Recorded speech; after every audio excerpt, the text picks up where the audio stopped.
ચાલો મિત્રો, આ વિડીયોમાં આપણે આગળ માહિતી મેળવીએ તો કે રાજપૂત યુગની શાસન વ્યવસ્થા. સામાજિક વિજ્ઞાનનો પહેલો પાઠ છે એમાં આપણે જોઈએ તો કે રાજપૂત રાજાઓએ આશરે 500 વર્ષ સુધી શાસન કર્યું હતું. કે એની શાસન વ્યવસ્થા કેવી હતી, શાસન કરવાની વ્યવસ્થા છે એ 500 વર્ષ દરમિયાન કેવી હતી એના વિશે માહિતી મેળવીએ. રાજપૂત યુગમાં વિવિધ રાજ્ય વંશોનું શાસન હતું. અલગ અલગ 500 વર્ષ સુધી ઘણા બધા વંશોએ શાસન કર્યું. એ સમયમાં શાસક રાજ્ય વંશોમાં પરિવર્તનો આવતા, પરંતુ રાજનીતિક પરિસ્થિતિમાં કોઈ ફેરફાર જોવા મળતા નથી. તો એ દરમિયાન રાજ્ય વંશો એટલે કે રાજ્ય વંશો છે, વંશની અંદર પરિવર્તન આવતું. એટલે માની લો કે આપણે ગુજરાત, તો ગુજરાતમાં ચાવડા વંશ, પછી સોલંકી વંશ, પછી વાઘેલા વંશ, તો વંશમાં પરિવર્તન આવ્યું, પણ રાજનીતિક પરિસ્થિતિ તો એની જે શાસન વ્યવસ્થા છે એમાં કોઈ ફેરફાર જોવા મળતા નથી. હવે જોઈએ તો એ સમયે રાજાશાહી હતી. તો રાજપૂત યુગ દરમિયાન રાજા છે એનું પદ કઈ રીતે મળતું, તો કે રાજાનું પદ વંશ પરંપરાગત હતો. એના એક રાજા હોય ત્યાર પછી એનું મૃત્યુ થાય કે એના પછી જે રાજા બને એ એના વંશનો જ રાજા બનતો. તો એ કઈ રીતે બનતો, તો રાજાનો જ્યેષ્ઠ પુત્ર રાજ્યાધિકારી બને તેવું ન હતું. એ રાજાનું મૃત્યુ થાય કે એના પછી જે રાજા આવશે એમાં એનો પુત્ર કે એના વંશનો હોય, મોટા ભાગે એનો પુત્ર હોય, પણ એમાં જ્યેષ્ઠ એટલે મોટો પુત્ર જ રાજ્યાધિકારી એટલે રાજા બને એવું હતું નહીં, એવું નહોતું. એના 2-3 પુત્ર હોય તો એમાંથી કોઈ પણ રાજા બને. તો એમાંથી કઈ રીતે પસંદગી થતી, તો રાજા પોતાના પુત્રોમાંથી ઉત્તરાધિકારી તરીકે કોઈ એક પુત્રને યુવરાજ બનાવતા. તો કે મોટો પુત્ર છે રાજા બને એવું હતું નહીં. એની અંદર રાજા છે પોતે એના જે પુત્રો હોય, એના વધારે પુત્રો હોય તો એમાંથી ઉત્તરાધિકારી, એના પછી એનો ઉત્તર એટલે કે એના ગયા પછીનો અધિકારી કોણ, તો કે યુવરાજ કોણ, તો કે એના માટે એના કોઈ પણ એક પુત્રને યુવરાજ બનાવતો. રાજા નક્કી કરતો કે એના જે પુત્રો એમાંથી કોણ એનો ઉત્તરાધિકારી યુવરાજ કે રાજા બનશે. આ યુવરાજ છે એ પાછળથી રાજા બનતો. એ યુવરાજ પહેલાં નક્કી કરી દેતા કે મારું મૃત્યુ થાય કે કંઈ પણ થાય તો મારા પછી છે એ આ રાજા બનશે, એવું નક્કી થઈ જતું. એ રાજા નક્કી કરતો.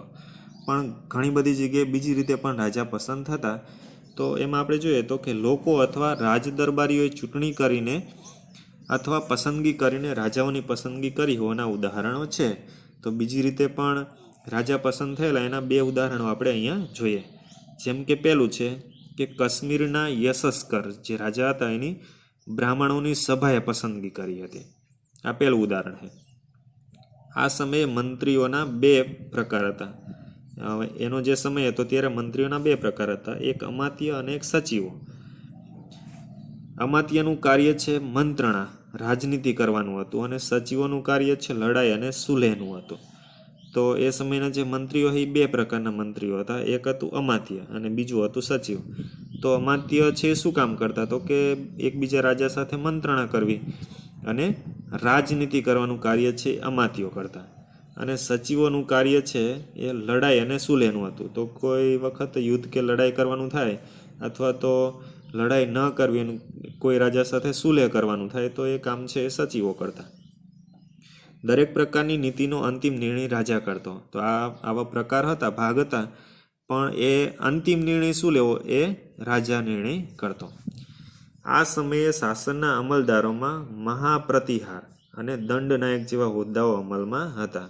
તો એ સમયે જે અમલદારો હતા એની અંદર મહાપ્રતિહાર અને દંડનાયક આવા અલગ અલગ હોદ્દાઓ પાડેલા હતા. નગરની સભાનો વડો નગરપતિ કહેવાતો. નગરની જે સભા છે, નગરની અંદર સભા ભરાતી, એનો જે વડો, મુખ્ય વડો છે એ નગરપતિ તરીકે ઓળખાતો કહેવાતો હતો. આગળ જોઈએ તો રાજપૂત યુગમાં ગ્રામીણ સંસ્થાનું મહત્વ વિશેષ હતું. તો શહેરો તો હતા જ, પણ એવી જ રીતે ગ્રામીણ જે સંસ્થાઓ છે ગ્રામ સભાને તો એનું મહત્વ છે વિશેષ હતું. કેમ, તો કે આ સંસ્થાઓનો એવો વિકાસ થયો કે મુઘલ કાળમાં પણ ગ્રામ પંચાયતનું મહત્વ રહ્યું. તો પહેલાંથી પ્રાચીન કાળથી જ ગામડાની જે સંસ્થાઓ છે ગ્રામ પંચાયતી એ વધારે મહત્વ હતું. એનો જોઈએ તો કે મુઘલ કાળ આવ્યો, મુઘલ કાળનું શાસન હતું એ સમયે પણ ગ્રામ પંચાયતનું મહત્ત્વ હતું.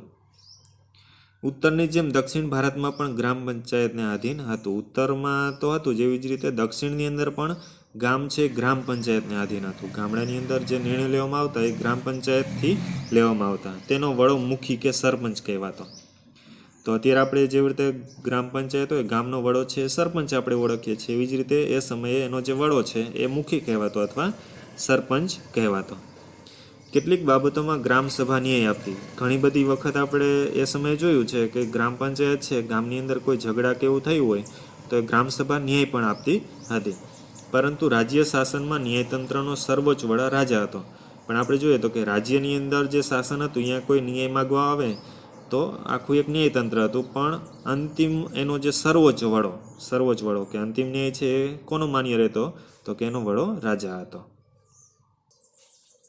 વિચારો કરીને જોઈએ તો કે ન્યાય માટે પંચને પરમેશ્વર ગણવામાં આવે છે. તો કે પહેલાંના સમયની અંદર આપણે પહેલાંથી ચાલ્યો પંચ એ પરમેશ્વર. તો પંચ એટલે શું કે તો કે ગામડાની અંદર એક આખી ન્યાય માટેની એક પંચાયત થતી. એની અંદર 4, 5 કે 10 જેટલા વ્યક્તિઓ હોય એને પંચ કહેવામાં આવે. તો એ પંચને પરમેશ્વર શા માટે તો કે સાચો ન્યાય આપતા એટલા માટે પંચને પરમેશ્વર ગણવામાં આવે છે.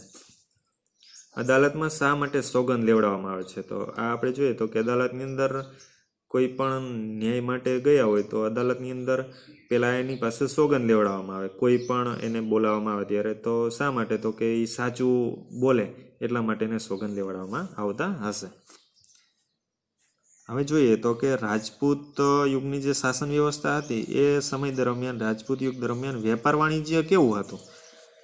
તો રાજપૂત યુગમાં વાણિજ્ય વ્યવસ્થા ઉપર દેખરેખ રાખવા માટે એક અલગ વિભાગ હતો. વાણિજ્ય વ્યવસ્થા એટલે વેપાર ઉપર દેખરેખ રાખવા માટે એક અલગ જ વિભાગની રચના કરવામાં આવતી. આ વિભાગ વિદેશ ખાતેના વેપાર ઉપરની જકાત વસૂલ કરવાની, વસ્તુઓની મૂલ્ય ઠરાવવાની અને રાજ્યમાં ઉપયોગી થતી વસ્તુઓ મંગાવવાની વગેરે વ્યવસ્થા કરતો હતો. તો કે આ વિભાગ અલગ હતો. એ કયા કામ કરતો હતો કે એક હતું વિદેશથી વેપાર કરવાનો હોય એના ઉપર જકાત છે એ વસૂલ કરવાની હોય એ કામ હતું. બીજું છે વસ્તુઓનું મૂલ્ય ઠરાવવાની. તો વસ્તુઓનું મૂલ્ય એટલે કિંમત કેટલી રાખવી, કેટલી સુધી રાખી શકાય એ હતું. અને રાજ્યને ઉપયોગી થતી વસ્તુઓ, રાજ્યની અંદર કોઈ બહારથી વસ્તુઓ મંગાવવાની હોય તો જે ઉપયોગી હોય એ વસ્તુ મંગાવવાની વ્યવસ્થા પણ આ લોકો કરતા હતા. તો એ સમય દરમિયાન રાજાઓ છે એ વહીવટ કરતા તો એના માટે પૈસાની કે એની જરૂર પડે તો એ પૈસા ક્યાંથી આવતા? તો કે મુખ્ય કર એટલે કે કર ઉઘરાવવામાં આવતો. તો એમાં મુખ્ય કર કયો હતો? જમીનની ઉપજનો 6ઠ્ઠો ભાગ હતો. મુખ્ય કર કયો હતો કે વધારે કરમાંથી જે પૈસા નીપજતા એ શેમાંથી આવતા? તો કે જમીનની ઉપજ, જમીન ઉપર જે ઉપજ થાય એનો 6ઠ્ઠો ભાગ. તો કે જમીનની મહેસૂલ હતી એ કેટલી લેવામાં આવતી? તો કે ઉપજનો 6ઠ્ઠો ભાગ લેવામાં આવતો. રાજપૂત યુગમાં જમીન પરનો કર ભાગ તરીકે ઓળખાતો. કે જમીન ઉપર જે કર લેવામાં આવે છે એ ભાગ તરીકે ઓળખાય, 6ઠ્ઠો ભાગ તરીકે ઓળખાય. આજે પણ જમીન ઉપર કર લેવામાં આવે છે. આજે પણ આપણી જમીન ખેતીલાયક હોય, બિન ખેતીલાયક હોય તો એના ઉપર કર લેવામાં આવે છે. એમાં ખેતીલાયક જમીનનો કર નથી લેવામાં આવતો, પણ બિન ખેતીલાયક જમીન હોય તો એના ઉપર કર લેવામાં આવે છે આજે પણ. પહેલાં પણ લેવામાં આવતો. બંદરો અને નાકા ઉપર તથા સિંચાઈ ઉપર કર હતા. તો આપણે જોયું તો કે કર ઉઘરાવવામાં આવતા. તો એ જમીન ઉપર કર લેવામાં આવતો. એ સિવાય બીજા કયા કર હતા? તો કે બંદરો, નાકા અને સિંચાઈ ઉપર, સિંચાઈ આપવામાં આવે એના ઉપર પણ કર ઉઘરાવવામાં આવતો હતો. આ સમયે દરિયા પારના વેપાર માટે ગુજરાતના સ્તંભ તીર્થ જે ખંભાતમાં આવેલું હોય ને ભૃગુ કચ્છ જે ભરૂચમાં આવેલું હોય, આ બે બંદરો જાણીતા હતા. એ સમયે દરિયા પારના વેપાર એટલે વિદેશ સાથે જે વેપાર કરવામાં આવતો એમાં કઈ રીતે વેપાર કરવામાં આવતો અથવા કયા બંદરોથી? તો એક ગુજરાતની અંદર બે હતા. એક સ્તંભ તીર્થ એ ખંભાતમાં છે અને ભૃગુ કચ્છ એ ભરૂચમાં. આ બે બંદરો હતા એના ઉપરથી વિદેશ વેપાર કરવામાં આવતો હતો. જોઈએ તો કે ભારત પર વિદેશી આક્રમણ. રાજપૂત યુગ દરમિયાન ભારત ઉપર વિદેશથી આક્રમણ થયેલું છે. તો એના વિશે આપણે જોઈએ. 8મી થી 12મી સદી દરમિયાન ભારતમાં મુસ્લિમ આક્રમણો થયા. 8મી થી 12મી સદી દરમિયાન ભારત ઉપર મુસ્લિમ આક્રમણો થયા. મુસ્લિમ રાજાઓ છે આક્રમણ કરતા. 8મી સદીમાં આરબ રાજ્ય સત્તાનો વિસ્તાર કરવાના હેતુથી મુહમ્મદ ઇબ્ન કાસિમે ભારતના ઉત્તર પશ્ચિમ ભાગ પર આક્રમણ કર્યું. તો 8મી સદી દરમિયાન આરબો જે હતા અફઘાનિસ્તાનના લોકો, એનો રાજ્ય વિસ્તાર, પોતાનો વિસ્તાર વધે એ માટે એ હેતુ હતો એમનો. મુહમ્મદ ઇબ્ન કાસિમે એને ભારતનો જે ઉત્તર પશ્ચિમ વિભાગ છે, એટલે રાજસ્થાન, પાકિસ્તાન ને એ બાજુનો એ ભાગ ઉપર એને આક્રમણ કર્યું.